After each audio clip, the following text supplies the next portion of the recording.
Graça e paz, meus irmãos. Bom dia a todos. Privilégio para mim. Realmente um privilégio estar com os irmãos novamente e poder compartilhar as Escrituras e sermos edificados todos juntos com essa oportunidade. Que o Senhor nos dê graça de cumprirmos com essa tarefa. Estamos juntos, eu, Didi, os dois, só uma fração da tropa, da Alice e o Joaquim, e também um casal muito amado nosso, que tem estado conosco ali em Bombas, a Adriana e o Marcos. Eles são do norte, Marcos é de Belém e a Adriana é de Manaus. E estão conosco ali em Bombas já há algum tempo. Que Deus nos preserve caminhando juntos. Amém? Queridos, vamos abrir as nossas Bíblias em Gênesis, no Salmo de número 19, e vamos fazer leitura desse Salmo, cuja mensagem nós já pudemos ter contato ao longo dessa liturgia. Salmo de número 19. Façamos leitura juntos desse texto. Acompanha comigo, por favor, aí na sua Bíblia. Amém? Os céus proclamam a glória de Deus e o firmamento anuncia as obras das suas mãos. Um dia discursa a outro dia e uma noite revela conhecimento a outra noite. Não há linguagem, nem há palavras, e deles não se ouve nenhum som. No entanto, por toda a terra se faz ouvir a sua voz e as suas palavras, até os confins do mundo. Aí pôs uma tenda para o sol, o qual, como noivo que sai dos seus aposentos, se regozija como herói a percorrer o seu caminho. Principia numa extremidade dos céus e até a outra vai o seu percurso e nada refoge ao seu calor. A lei do Senhor é perfeita e restaura a alma. O testemunho do Senhor é fiel e dá sabedoria aos simples. Os preceitos do Senhor são retos e alegram o coração. O mandamento do Senhor é puro e ilumina os olhos. O temor do Senhor é límpido e permanece para sempre. Os juízos do Senhor são verdadeiros e todos igualmente justos. São mais desejáveis do que o ouro, mais do que muito ouro depurado, e são mais doces do que o mel e o destilar dos favos. Além disso, por ele se admoesta o teu servo em os guardar a grande recompensa. Quem há que possa discernir as próprias faltas? Absolve-me das que me são ocultas. Também da soberba guarda o teu servo, que ele não me domine. Então serei irrepreensível e ficarei livre de grande transgressão. As palavras dos meus lábios e o meditar do meu coração sejam agradáveis na tua presença, Senhor, rocha minha e redentor meu. Amados, a Bíblia em Gênesis, no capítulo 1, versos 26 e 27, vai nos dar conta de que o que nos distingue do restante das criaturas de Deus, das demais criaturas, é o fato de o ser humano ter sido criado à imagem e semelhança de Deus. A teologia reformada vai utilizar o termo imago Dei, nós somos todos imagem de Deus. E uma das expressões mais elevadas para esse fato de que somos imagem de Deus é a contemplação. Só a humanidade, só os homens podem contemplar. Os animais, eles podem reagir, eles podem agir de modo distinto, ou melhor, de modo por instinto, mas eles não têm a capacidade de contemplação. Portanto, a contemplação é uma experiência exclusivamente humana, assim como outras expressões da imagem de Deus, do imago Dei, como a adoração, como a percepção moral das coisas. Por isso, a contemplação é o alvo para a nossa meditação hoje e o norte que nós verificamos a partir do Salmo 19 e aquilo que o salmista quer nos apresentar. É possível, a partir desse fato, perceber essas expressões, portanto, que são elevadas, expressões que confirmam essa distinção das demais criaturas, e a contemplação certamente é uma delas. Animais, como eu já disse, eles podem perceber, eles podem reagir, mas não compreendem o significado, nem se voltam para Deus em adoração. A contemplação é um ato profundo do espírito humano. Em termos gerais, contemplar significa dedicar uma atenção concentrada, demorada e apreciativa a algo que desperta em nós a admiração, reflexão ou emoção. Trata-se de um olhar atento que busca perceber beleza, o significado ou a essência de algo ou de alguém. Pessoas contemplam paisagens, eventos naturais, obras de arte, sentimentos, ideias ou momentos da vida com um espírito de atenção e de sensibilidade. Porém, mesmo sendo a contemplação uma característica única do ser humano, ela é ao mesmo tempo singular e distintiva. Nós vamos ver o apóstolo Paulo nos dizendo que nem todos conseguem contemplar corretamente, nem todos podem contemplar corretamente. Sim, é possível contemplarmos e não fazermos isso de forma correta. Pois, como toda a experiência humana que foi manchada pelo pecado, esta que é a contemplação tornou-se, portanto, limitada e imperfeita. É possível que alguém contemple aspectos da criação ou da experiência humana sem considerar Deus e a transcendência e a eternidade. Uma pessoa pode se maravilhar com a vastidão do mar, pode observar com atenção e sensibilidade a complexidade de uma flor, com a profundidade, as emoções e a beleza de uma música, por exemplo, pode avaliar essas coisas tão belas, né? Sem jamais relacionar esses elementos ao Criador. Aristóteles e Plotino falaram da contemplação como um exercício intelectual ou estético, no entanto, sem qualquer referência a um Deus pessoal ou a uma realidade transcendente. Essa contemplação é possível, mas é limitada ao horizonte da experiência humana. Ela permanece nessa esfera e quase sempre termina em uma das três direções. Ela vai sempre culminar ou no maravilhamento estético, as pessoas ficam maravilhadas diante daquilo que é belo, uma paisagem maravilhosa, as constelações no céu, os astros, tudo faz com que as pessoas se maravilhem, mas é um maravilhamento apenas estético, de admiração da beleza. A reflexão existencial também, que tenta encontrar sentido apenas na razão ou na emoção humana. É quando se olha, por exemplo, para o carinho que uma mãe dedica ao seu filho, à sua prole, amamentando, cuidando, protegendo, e se maravilha emocionalmente apenas, se conecta apenas com as emoções, com a razão a respeito disso. Ou, em alguns casos, melancolia e até mesmo niilismo, quando o observador percebe a finitude e o vazio da existência sem uma resposta transcendental. Tudo é o que está aí. O que temos é o belo, o que temos é aquilo que nos emociona, mas não passa disso. Não tem nada que nos conecte com algo transcendente para além de nós. Ou seja, as coisas terminam quando tudo se termina. Esse tipo de contemplação, apesar de legítima no campo da experiência humana, não aponta para o porquê último das coisas. Não aponta. Nós acabamos limitados, como a própria essa introdução nos diz. Ela corta a ligação com o Criador e ignora a fonte de toda a beleza e propósito. Mas há algo no coração do homem que faz com que ele inquiete-se com isso.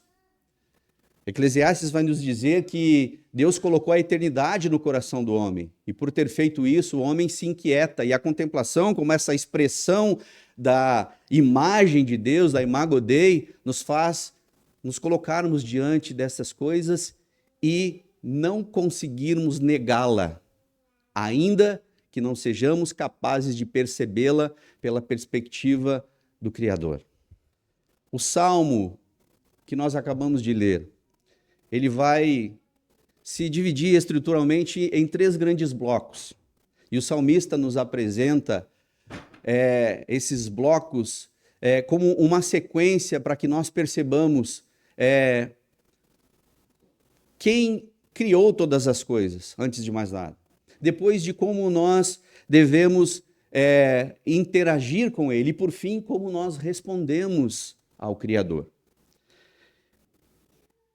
O primeiro bloco, ele vai do capítulo 1 do verso 1 ao verso 6, e ele vai nos falar sobre a glória de Deus e a responsabilidade universal de todos os homens.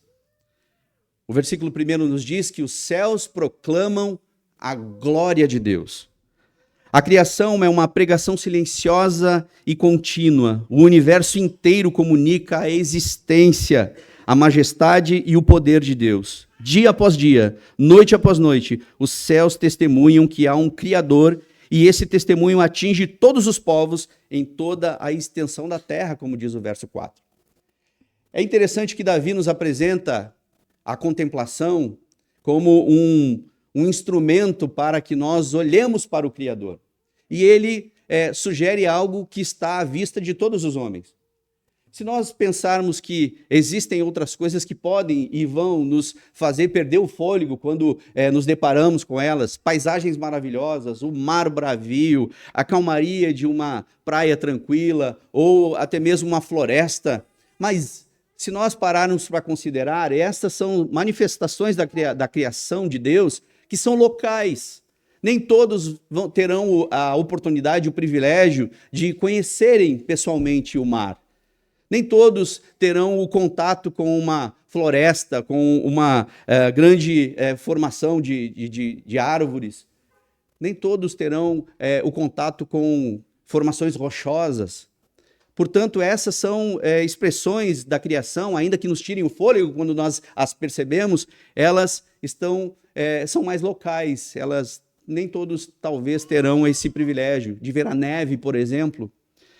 Mas quando Davi sugere que nós contemplemos, ele olha para algo que sempre esteve lá e sempre estará lá, até que o Senhor resolva que ele não estará mais lá. O céu está diante de nós, o cosmos está diante de nós. O mesmo céu que Davi contemplava quando compõe esse salmo é o mesmo céu que está diante de nós todos os dias. É o mesmo céu que nós olhamos, os mesmos astros que nós vemos.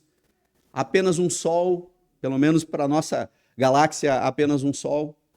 E nós contemplamos aquilo que Davi contemplou. E uma verdade, meus irmãos, ninguém consegue se esconder do sol. Ninguém consegue se esconder do céu.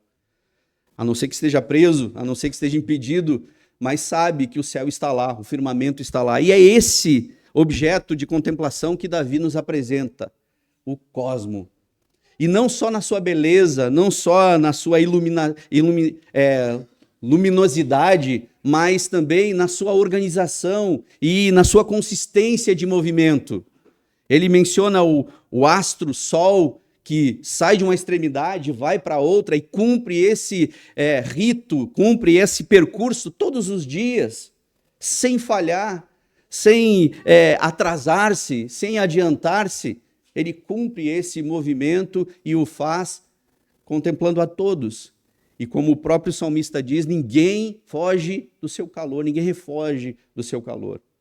É uma contemplação maravilhosa, é uma contemplação sublime e uma contemplação que nos faz verificar que há algo que está para além de nós, algo que deve nos levar ao exercício de considerarmos coisas que estão para além de nós. Não pode ser a obra do acaso, não pode ser a obra que tenha acontecido meramente por uma explosão e assim originando todas as coisas.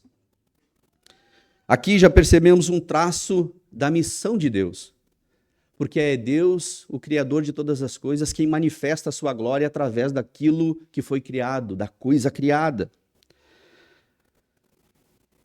Antes de qualquer ação humana, Deus está se revelando ao mundo. Como Paulo afirma em Romanos 1, versos 19 e 20, essa revelação é suficiente para tornar todos os homens indesculpáveis, ainda que incapaz de conduzir sozinha à salvação. O que o salmista está nos dizendo nesse primeiro bloco, dos versos 1 ao 6, é que, mesmo diante dessa contemplação maravilhosa, que deve nos levar a considerarmos que, para além disso, há algo muito mais poderoso que criou todas essas coisas, o homem, por causa do pecado, ele deturpou, desconsiderou o Criador, amando mais a coisa criada do que o Criador, voltando-se para a adoração imperfeita, a adoração idólatra. E esse é o ponto que o apóstolo Paulo trabalha no início da carta aos Romanos, nos dizendo que os homens todos são indesculpáveis diante dessa realidade. São indesculpáveis nas suas responsabilidades. Eles são obrigados a observarem isso e serem conduzidos ao Criador, e não somente se aterem às coisas que são criadas. Reformadores vão dizer que, por ser o Senhor o primeiro a manifestar a sua glória e Ele, através da sua criação, nos se revelar a nós, todos precisamos observar Ele como aquele que origina a missão. A missão, ela inicia-se com Deus, culmina na cruz, mas ela inicia com o Senhor, manifestando, revelando-se, demonstrando todos os traços da sua glória, toda a sua glória, através daquilo que foi criado. Como escreveu João Calvino, há tantas evidências da sabedoria de Deus, do poder de Deus, da bondade de Deus espalhada por todas as partes da criação, que ninguém pode, por mais ignorante ou rude que seja, fingir não perceber. Essa é uma verdade, meus irmãos, que nós precisamos resgatar como salvos em Cristo Jesus, como alguém que recebeu um coração novo. A contemplação como expressão da imagem de Deus é uma das coisas mais belas que o novo convertido, esse que agora vive para a glória de Deus, pode experimentar ainda aqui. A primeira pergunta do nosso catecismo de Westminster, o catecismo maior, ela vai nos dizer que o fim de todo homem é deleitar-se no Senhor, é deleitar-se no seu Criador e viver isso para a glória dele. Deleitar-se no Senhor é também contemplar de modo profundo e conectado com Deus todas as coisas que ele preparou, elaborou, para demonstrar a sua glória, mas também para que os homens estivessem assistidos. A criação revela a glória de Deus, mas não revela o caminho da reconciliação. E é por isso que Deus, que é o originador da missão, prosseguiu em seu plano redentivo, em seu plano de redenção. Um plano que começa na eternidade, se manifesta na história e culmina na cruz de Cristo, o Cordeiro enviado para buscar e salvar o perdido. Diante dessa revelação de Deus, nós nos tornamos indesculpáveis. Mas como o próprio texto vai nos deixar claro, é impossível que nós tenhamos a compreensão de salvação a partir dessa revelação. Ela nos impacta com a primeira olhada. Ela nos faz considerarmos que existe algo para além de nós, mas que precisamos de uma revelação mais específica, precisamos de uma revelação mais direcionada. E o Senhor, como este grande missionário, ele também provê para que nós tenhamos o entendimento e a compreensão da sua vontade, através da sua palavra. E nós iniciamos o segundo bloco, que vai do capítulo 7, do verso 7 ao verso 11, onde a palavra de Deus, ela nos encaminha para a formação da igreja. A lei do Senhor é perfeita e restaura a alma. Verso 7. Se a criação é uma revelação geral, a Escritura é a revelação especial. E ela nos dá acesso direto à vontade salvadora de Deus. O salmista descreve a palavra com 6 expressões. E você deve ter percebido isso quando nós lemos o Salmo. Ele fala de lei, testemunho, preceitos, mandamento, temor, juízos, acompanhadas de seus efeitos. E quais são os efeitos dessas expressões? Restauração, sabedoria, alegria, iluminação, permanência e justiça. Aqui está o meio pelo qual Deus transforma o coração e edifica a sua igreja. A palavra revela Cristo, o Salvador prometido, e aplica a sua obra em nós. Por meio dela, o Espírito nos convence, nos converte, santifica e envia. Como afirmou Herman Bavinck, a palavra de Deus é a única luz que pode brilhar em nossa escuridão interior.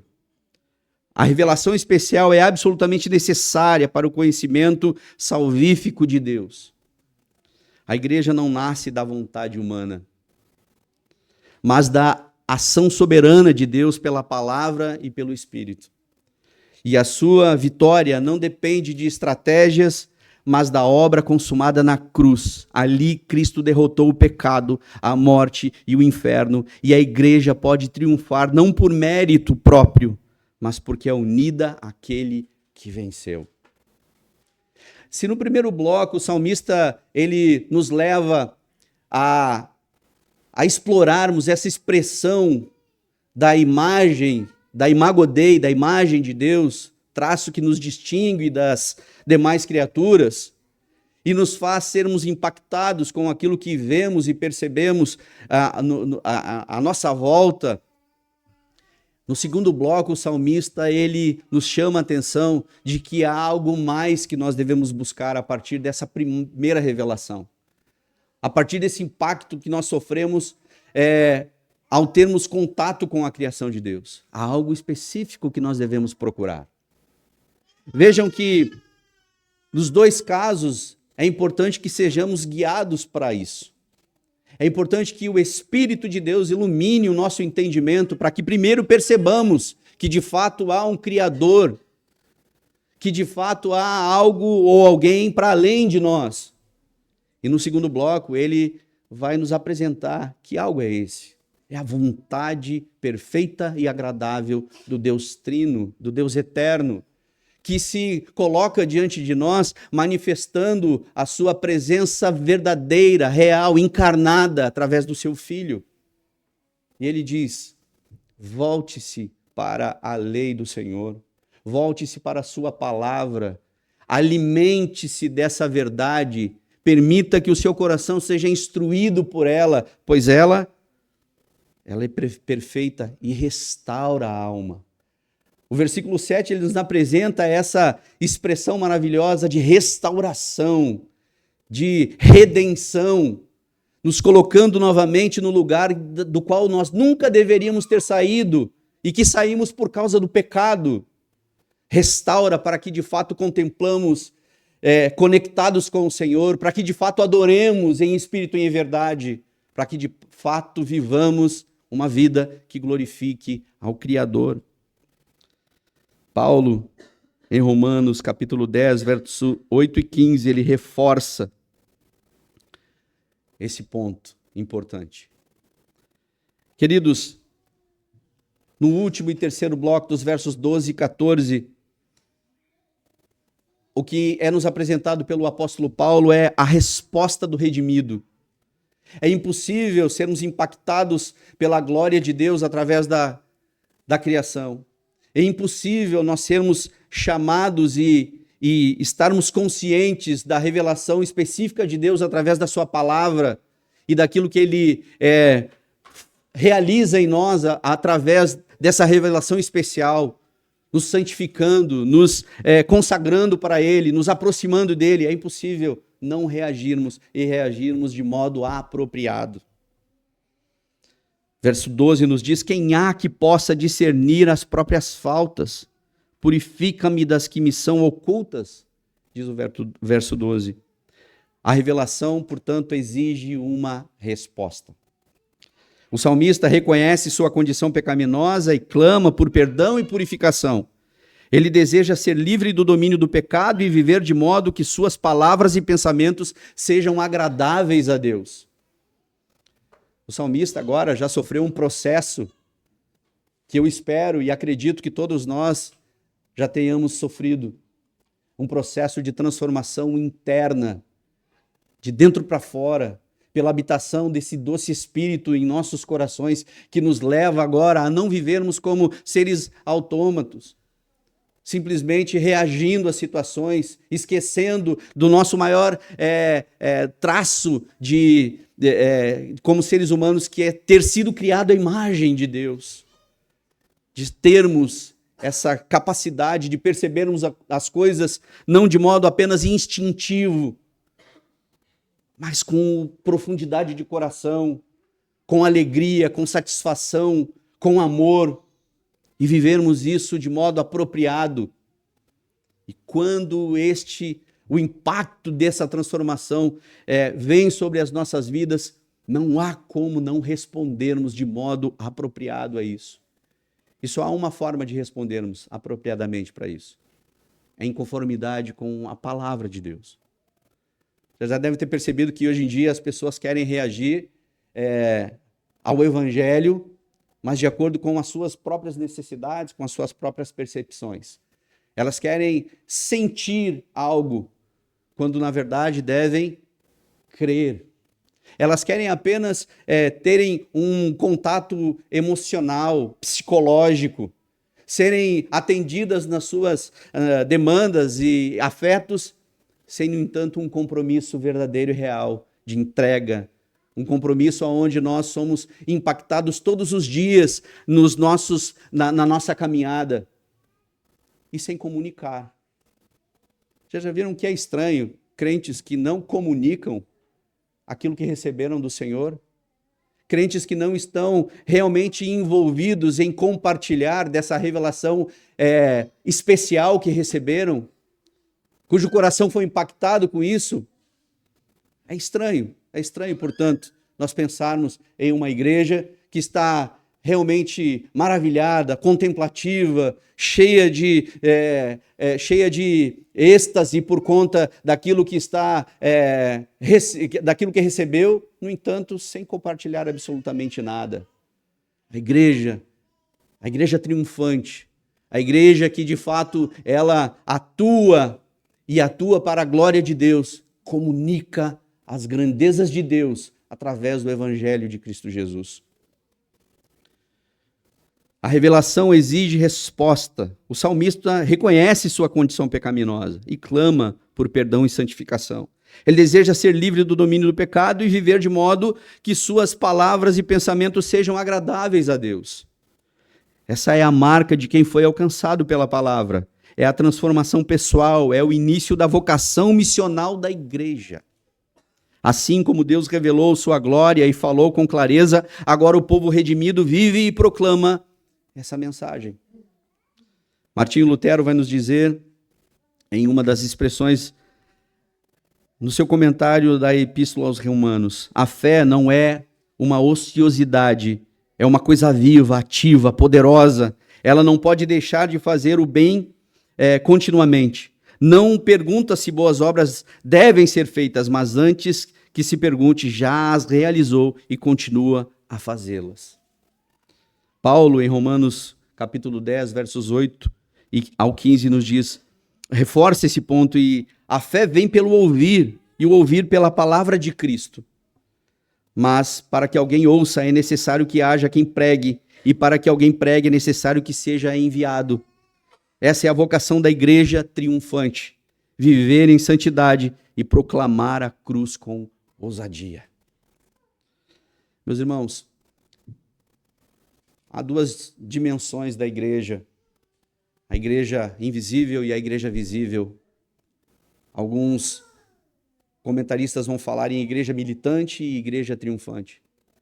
A igreja triunfante, ela é a igreja que nós não enxergamos, mas é a igreja que está completamente envolvida com a obra missionária, com a comunicação do evangelho, com a expansão do reino. Nós temos contato com a igreja militante, igualmente linda, porque ela é santificada pelo Senhor, adornada pelo Espírito Santo. Mas essa com a qual nós temos contato, muitas vezes, ela pode nos ela pode nos trazer algumas decepções, pode não suprir as nossas expectativas, mas como eu disse, ela é igualmente linda. É no contato com os santos, é no contato e na comunhão dos irmãos com os irmãos que nós vivemos e experimentamos todos os dias, em todos os momentos, essa revelação especial que nós recebemos do Senhor, essa revelação detalhada, e é isso que o Senhor, nosso Senhor Jesus, Ele planejou e trouxe à execução, nos salvando do pecado, nos tirando da escravidão do pecado e nos inserindo no seu corpo e nos dirigindo pelo seu Espírito. É importante, mais do que tudo, que nós vivemos em santidade, em santificação constante, mas comuniquemos o Evangelho, comuniquemos essas verdades do Senhor e façamos isso com afinco. Não deixe o tempo que sobra, não organize o seu tempo, os seus dias, para que, de alguma maneira, você insira essa prática no seu dia a dia. Viva isso. Faça disso o pano de fundo para a sua existência. Seja igreja, viva a igreja, abrace os seus irmãos e envolva-se com a obra de Cristo através da sua igreja. A igreja triunfante. Somos você e eu. Somos nós que glorificamos a Deus e o bendizemos com todo o nosso empenho e esforços, mas também pelo poder do Espírito Santo de Deus. Somente dessa maneira nós podemos experimentar algo que nos aproxime da verdade revelada das Escrituras e estarmos em completa obediência àquilo que o Senhor nos diz. Concluindo, meus irmãos, a igreja triunfante é que proclama a cruz. O Salmo de número 19 é uma jornada que nos leva da contemplação da criação à confissão do coração. Ele nos mostra que, primeiro, Deus revela na criação, Deus se revela na criação, tornando todos os homens indesculpáveis. Segundo, Deus fala com clareza e graça por meio da palavra, revelando Cristo como o Redentor. Terceiro, Deus chama o seu povo a viver e proclamar essa verdade como agentes da sua missão no mundo. A igreja triunfa porque Cristo venceu. E ela participa dessa vitória quando vive santamente e prega com fidelidade. Cada crente, cada congregação, cada igreja local, todos foram chamados não apenas a crer, mas para viver como enviados, conforme João capítulo 20, verso 21. Como resumiu com precisão John Stott, a missão não é da igreja de Deus, mas do Deus da igreja. Deus é um Deus missionário antes que a igreja seja uma igreja missionária. Portanto, em nome de Jesus, viva para a glória de Deus, pregando o evangelho da cruz. Não suplante o evangelho, não diminua a mensagem, não tire elementos que descaracterizam o evangelho. Pregue o evangelho da cruz, poder de Deus para a salvação de todos os homens. Amém? Vamos orar? Querido Deus e Pai, louvamos e bendizemos o Teu nome nessa manhã, Senhor. Obrigado pela oportunidade de compartilhar com os meus irmãos dessa verdade, Senhor. Obrigado por inundar os nossos corações de modo, Senhor, a nos encontrarmos maravilhados com a Tua criação, mas também completamente tocados pela verdade revelada, a verdade específica, a verdade que nos leva a Cristo, que converge na cruz e que de fato nos faz igreja triunfante e vitoriosa, não pelos seus atos, não pelas suas boas obras, mas por aquilo que foi realizado na cruz do Calvário. Pai, em nome de Jesus, obrigado, porque pelo Teu Espírito somos levados a responder em humildade, somos levados, Senhor, a nos abnegarmos, a negarmos a nós mesmos e buscarmos consagração e santificação em Ti. Te somos gratos, Senhor, porque o Senhor tem operado em nossas vidas profundamente e pedimos, ó Pai, que sejamos sempre aptos e dignos de manifestarmos, pregando o Evangelho, Senhor, ensinando, discipulando, ministrando àqueles que estão perdidos a verdade da cruz de Cristo, a verdade do Evangelho, que é poder de Deus para a salvação. Assim oramos, louvando e bendizendo ao teu santo nome, e é em nome de Jesus que o fazemos. Amém. Amém, meus irmãos. Deus abençoe.